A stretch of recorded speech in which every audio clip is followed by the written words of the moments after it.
Good morning everyone! We're now at Jeep Green Hills and yes, nasa tabi ako ng EDSA and we're on a drive going to Cavinti, Laguna or Laguna ba? Cavite? But yeah, Cavinti, Caliraya for a camping trip with this car, the Jeep Wrangler Unlimited Sport, the new entry-level variant of this 4x4 vehicle. So ano bang meron doon? May camping daw and all that. We'll see later. But yun ang aabangan natin lahat for this video. My name is Jacob Oliva, the content manager of Philkotse.com.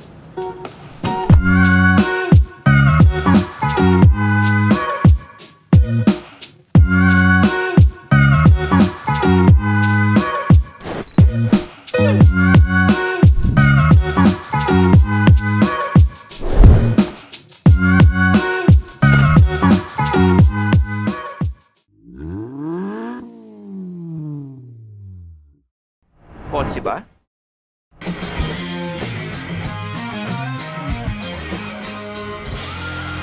Philkotse na.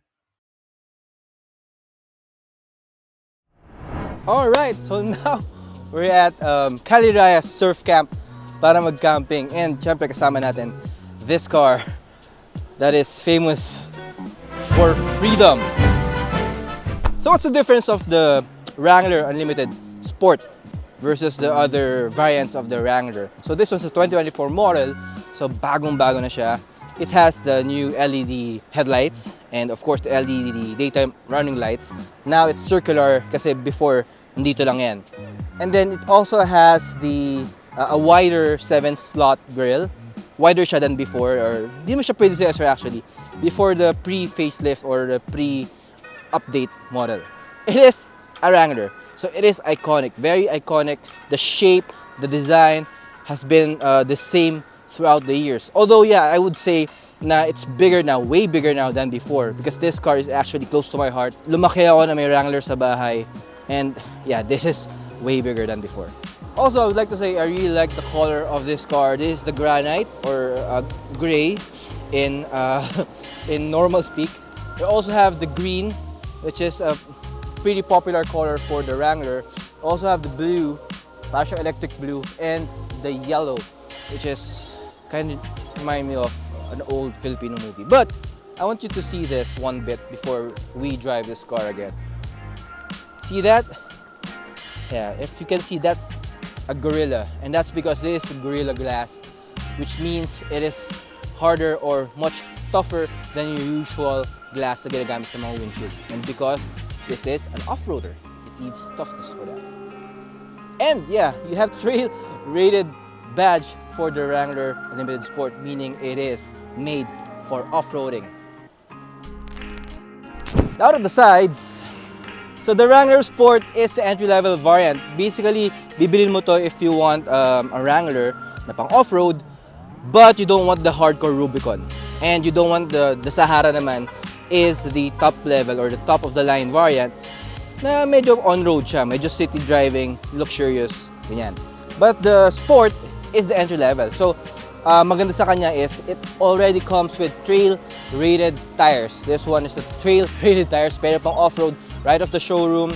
It's an Nexen and evidently nung din-ride namin kanya sa Twisties, it was phenomenal. It is surprisingly good even on the tarmac. No doubt about that. And then the trailer sport as well, it doesn't have a step board kasi yeah, pang off-road nga siya. So usually mga step board na sisira lang yan eh. Kaya tamaan lang yan when they're breaking over something. So it gets broken. But yeah, but you have the option of course to add a step board right off the showroom. Now at the back, typical Wrangler, you have the squarish taillights, the squarish, all things square, and you have the full-size spare tire here, which is great because of course when you're off-roading na nabutasan ka ng gulong, you need full performance of course for your spare tire. And just like other Wranglers, you get to open this and you get to open this.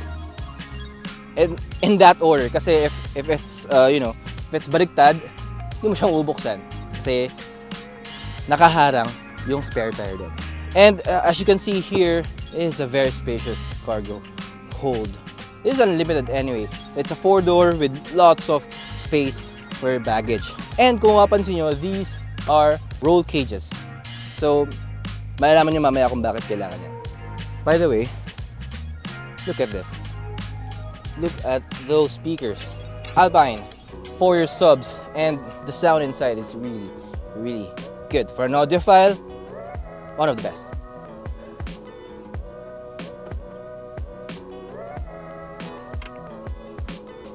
Sa loob.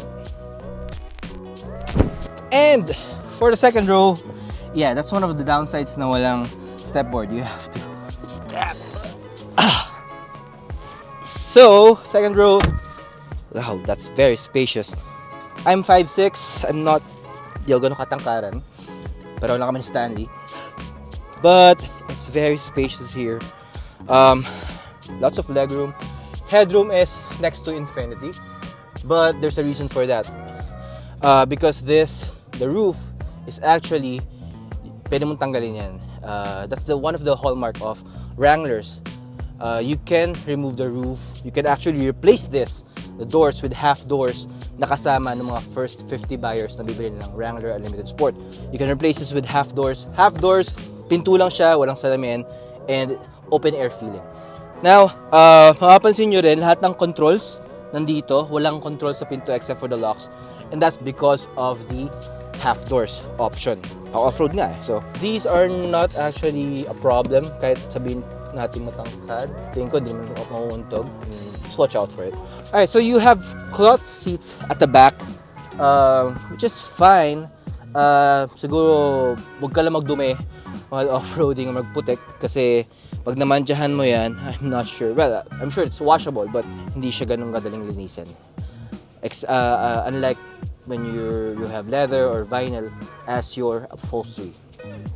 Cup holders here, all well and good. Third passenger would be fine, but it's not that comfortable for 3 people here. But 2 people will be all good. Harap tayo. Again, step boards. Just have it installed right off the showroom. Okay, isa sa pinaka napansin ko dito sa harap, pagkapasok ko pa lang kanina actually, is may nifty holder siya ng susi dito. Kasi some cars, some keyless cars is kasabit pa rin dito or sa bulsa, but here you can just put it in there for safekeeping as compared to before. And this has the latest version of Uconnect software of Stellantis. So yeah, it has a great, maganda yung mga interface niya, maganda ng graphics and all.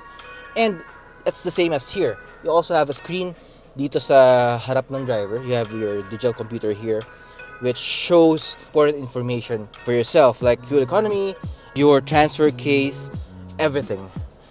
But you also have analog gauges, like for your speed and for your tachometer. So yan yung nasa harapan mo. In a popular Jeep manner, of course, or usual Jeep manner, your volume control is behind the steering wheel. Nandito paddle shifters, okay? Nandito yung manual mode ng gear. And nandito yung next track sa kabila. And you also have phone controls and menu controls for here. And you have here, the other side naman, is for your adaptive cruise control. This car, as an entry-level Wrangler Unlimited Sport, already has adaptive cruise control, which is great addition, especially for its price. Now, makikita nyo dito, mamaya bubuksan natin yan. Pang natin yung roof. But we will show you how to remove the roofs up front and at the back, which is kind of cool because it's like parang siyang open air feeling. And this time it's an off-roader, not a sports car, which is pretty cool. The seats are fairly soft, but not that soft. So it's kind of firm. And sa test nga namin kanina, we drove for 3 hours straight. May bathroom break lang, may bio break lang. But if 3 hours straight, medyo sumakit yung likod ko, but I think it's normal. I mean, saka matanda na ako. Masakit na likod ko, but it's fairly comfortable. May konting pagka sa twisties, medyo napapatalsik ako because you don't have too much bolstering which is normal for this car. This is not a sports car anyway. And you have here a huge storage box. Hindi siya ventilated, but you have a USB port. And for your media or your Apple CarPlay and Android Auto, you have USB ports here, and may USB-C na siya, so it is future-proof. And you also have wireless Apple CarPlay. Not sure with Android Auto, but Apple CarPlay is wireless. The only thing missing here is wireless charging, which it doesn't have. Alright. And yeah, sorry, nakalimutan ko to discuss about it. Very important. The engine. So the engine is, this is another hallmark for Wrangler. You can open it here.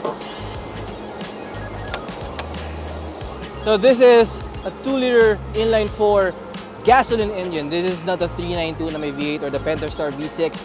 This is an inline-4 gasoline engine which produces 268 horsepower and 400 Newton meters of torque. Now, those figures may sound small for you, but no, they're pretty usable on the road, as you will see later on pag dinrive namin. I mean, makita nyo how we drove it earlier. My driving impressions, it's really punchy and torquey. Alright, so now we're at the Twisties in Tanay. Not sure exactly where, pero may mga electric fan na patay. I guess that's the reason why ang init sa Metro Manila. But kidding aside, we're at the Wrangler, we're inside the Wrangler Unlimited Sport, and masasabi ko lang is this really an SUV? Because yeah, I like the balance. Yung balance niya while tackling this twisties. Parang hindi parang hindi off-roader na mataas. Alam mo yun? And yung kapit ng gulong, which is the tires are actually trail rated, but here on the tarmac is you're going to feel na kumakawala siya even with tight turns or medyo may konting speed. Syempre safe pa rin. And it's actually surprising considering that this is considerably the entry-level variant of the Wrangler range. So yeah, if you want to get into the Wrangler line or the Wrangler lifestyle, or buy an off-roader for yourself, it should be the entry point, and it is a good entry point, especially now na mga standard editions like the alloy wheels, dati kasi steel rims, and trail rated tires. Ano pa ba? And yeah, I like it. Gusto ko rin sibat niya, the 2-liter turbocharged inline-4 gasoline engine. I like how it gives you power when you want it, like right now. And pataas yun. I mean, it's an uphill pull. Ramdam mo, like kanina nagugulat pa ako. Nice.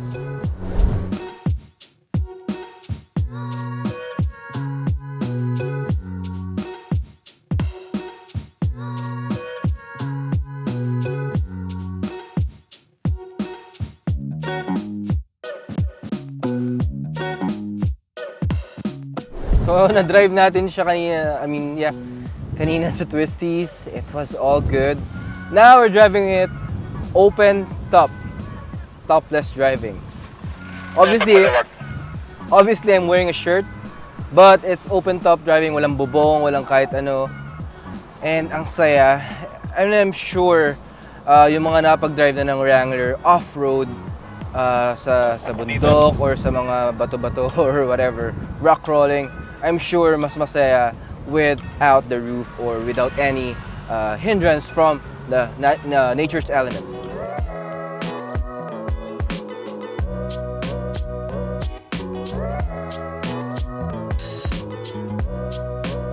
Alright, so that's it. That's the end of Jeep Camp, and that's the Jeep Wrangler Unlimited Sport, which is the latest variant of the Wrangler and the entry level at that. And yun nga, sa nakita nyo, I like the value of the car because it's an entry level pero it's already comes standard. And the price is 4.79 million. Yes, it is much more pricier much pricier than the previous offering 3 years ago. But this time, the Limited Sport comes with a lot of tech features, a lot of standard features for an entry-level Wrangler. It is available starting today, and you have 8 colors to choose from. First 50 buyers will get a free half doors, o yung walang, yung sabi ko ngayon na walang window. So yeah, that's it. My name is Jacob Oliva, the content manager of Philkotse.com. See you next video. Thanks for watching. For the latest news, reviews, and anything you want to know about cars and car ownership, visit Philkotse.com. Follow us on YouTube, Facebook, Instagram, and Spotify para hindi ka huli sa usapan. Tandaan, kotse ba? Philkotse na!